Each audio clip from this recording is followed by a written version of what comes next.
Sang Wei Nang.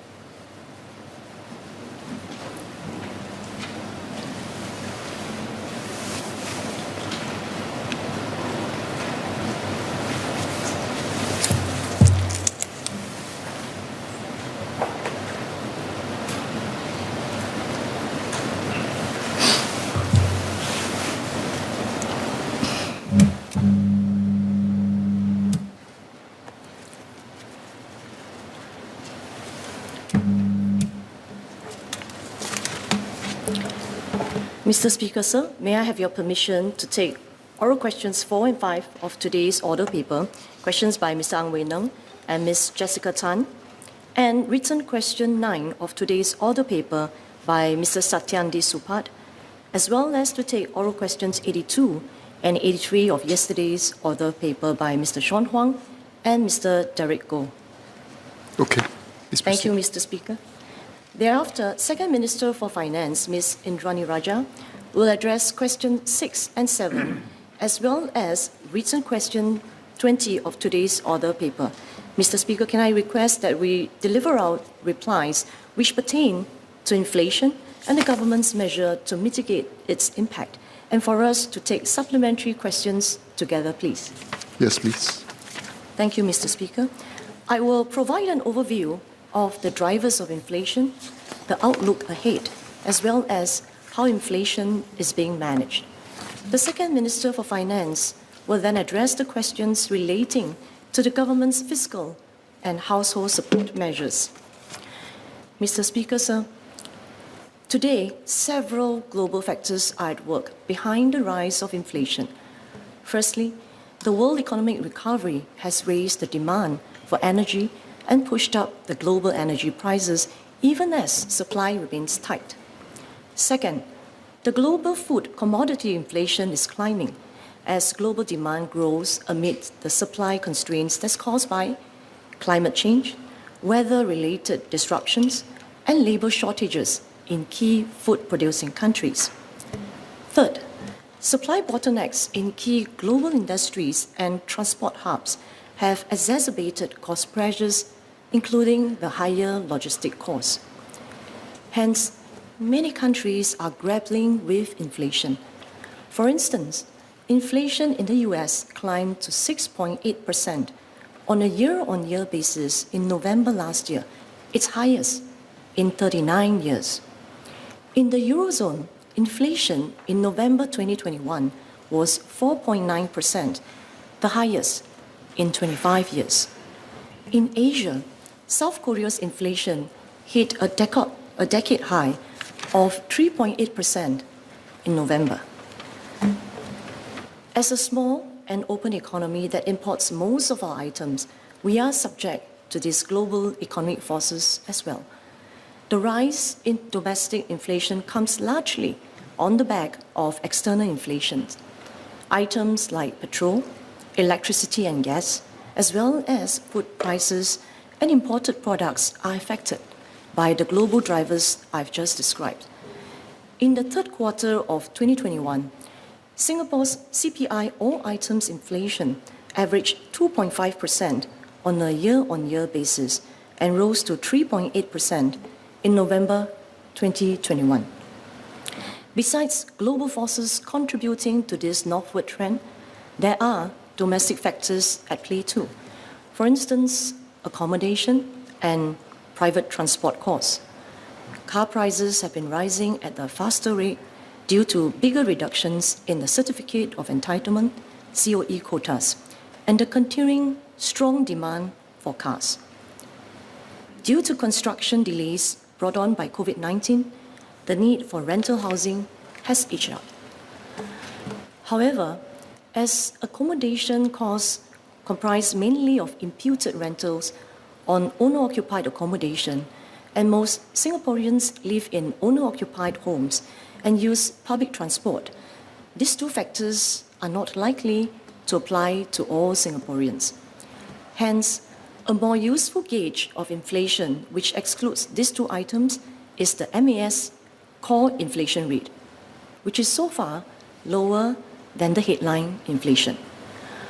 While MAS core inflation has moved from 0.4% year-on-year in the first half of 2021 to 1.1% in the third quarter of last year and to 1.6% last November, it is still lower than the headline inflation of 2.5% and 3.8% over the same period. Let me now turn to the outlook ahead, which several members have asked about, including Ms. Jessica Tan and Mr. Derek Goh.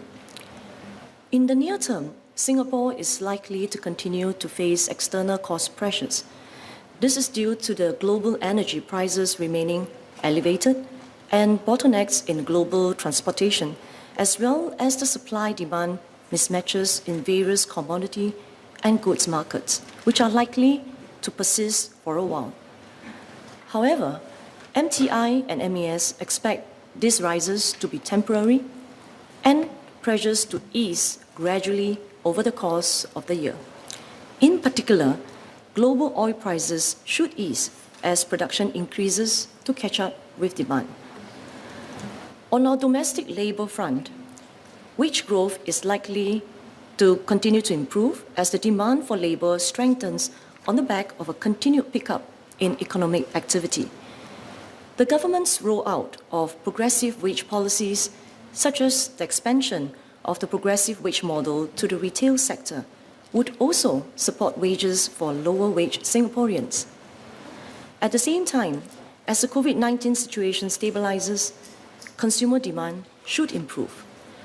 With all these factors in mind, MAS core inflation is expected to increase in the first half of 2022 before easing in the later part of the year. For the full year, MAS core inflation could average within the upper half of the official forecast range of 1% to 2%. As for the CPI all items inflation, it is projected to average 1.5% to 2.5% in 2022, following the 2.3% expected for 2021. MTI and MAS will carefully monitor the price trends over the next few months of the year closely before revising the forecast if necessary. Mr. Satyandi Supat asked about the second round effects of inflation and whether it will persist. MTI's and MAS's assessment is that while household inflation expectations have risen slightly, they remain well anchored. In particular, household expectations of inflation have remained below historical averages. Hence, MTI and MAS do not expect persistent, accelerating inflation. Mr. Sean Huang asked about the forward-looking inflation indicators that are being monitored.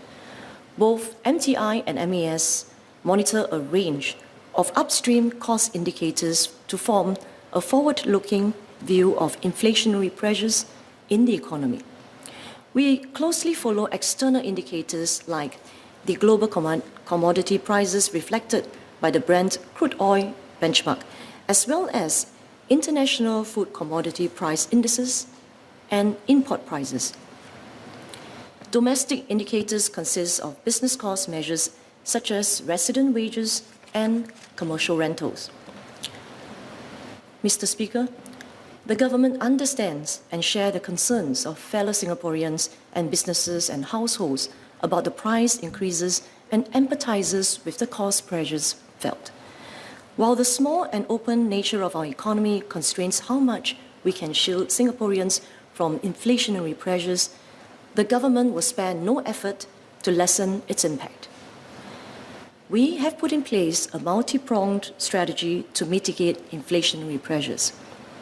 First, the government is striving hard to keep Singapore economy competitive so that we can keep creating good jobs for Singaporeans and to bring sustainable wage growth for Singaporeans. For example, before the pandemic, from 2014 to 2019, Singapore economy was expanding by 3.1% per annum on average. In tandem with economic growth, the real median income of full-time employed residents, and that is after accounting for inflation, grew by 3.8% per annum over those 5 years I've cited earlier.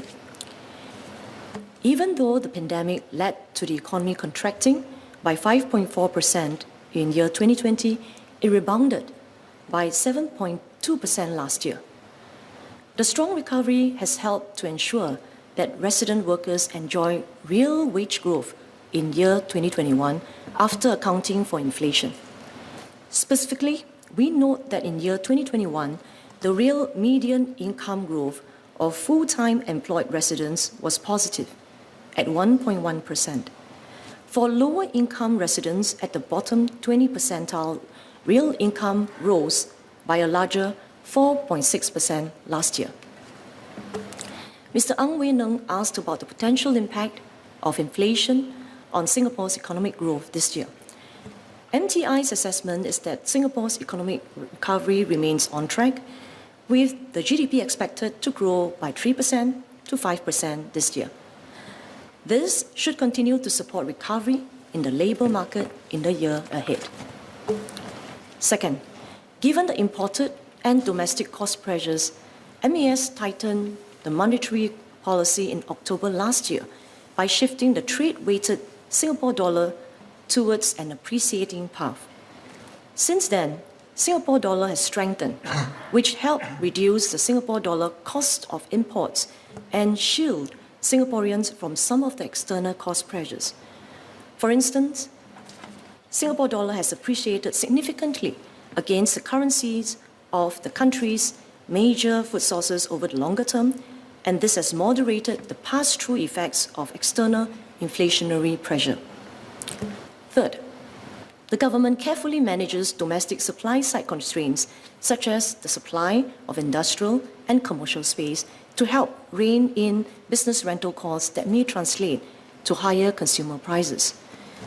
During the pandemic, businesses received rental relief to cope with their rental costs. Additionally, policy measures such as the Wage Credit Scheme, Jobs Support Scheme, and the Jobs Growth Incentive Scheme have elevated the labour outlay of businesses. Fourth, the government has been diversifying our food import sources, and today our food supplies come from more than 170 countries and regions from the world. This helps to ensure that the prices of our food supplies remain competitive and reduce our vulnerability to larger price fluctuations globally. Notably, while global food commodity prices surged by around 30% on a year-on-year basis between July and November 2021, based on the UN's Food and Agriculture Organization's Food Price Index, Singapore's domestic non-cooked food prices saw a far smaller increase of 1.6% over the same period. MTI and the various ministries and agencies want to thank our industry partners, including our trade associations and key supermarket retailers who have been working closely with us, especially in the last 2 years, to diversify and secure alternate food sources for Singapore. Fifth, the government works closely with industry partners, including major retailers, to ensure that the prices of daily necessities and food items are competitive and affordable. Mr. Satyandi Supat asked whether there are further plans to enhance cooperation with retailers this year on daily necessities and food items. Some retailers, like NTUC FairPrice, have helped to keep the prices of their essential items affordable. It has extended its discount schemes for seniors and low-income families by another year to cover the whole of this year, 2022. This is estimated to result in more than 11 million Sing dollars worth of savings for customers covering Pioneer Generation and Merdeka Generation seniors, as well as the Community Health Assist Scheme, CHAS Blue Card holders. Another initiative is the government's effort to work with CASE, which is the Consumer Association of Singapore, to onboard more retailers onto its Price Kaki app. This app is for consumer, and it promotes price transparency and helps consumer make informed choices by providing easy and timely comparisons of the prices of groceries and hawker food. Last but not least, our sixth strategy. The government provides targeted assistance to lower-income Singaporeans who need support for their basic living expenses through schemes such as the permanent GST voucher scheme, service and conservancy charges, SNCC rebates, and the public transport voucher. The Second Minister for Finance will elaborate on this in her response. Mr. Speaker, sir, let me conclude by assuring Singaporeans and the businesses that the government will spare no effort to keep our economy vibrant as well as to create good jobs. And this will help continue to bring real wage growth for Singaporeans to meet their aspirations and their needs in the present as well as the future.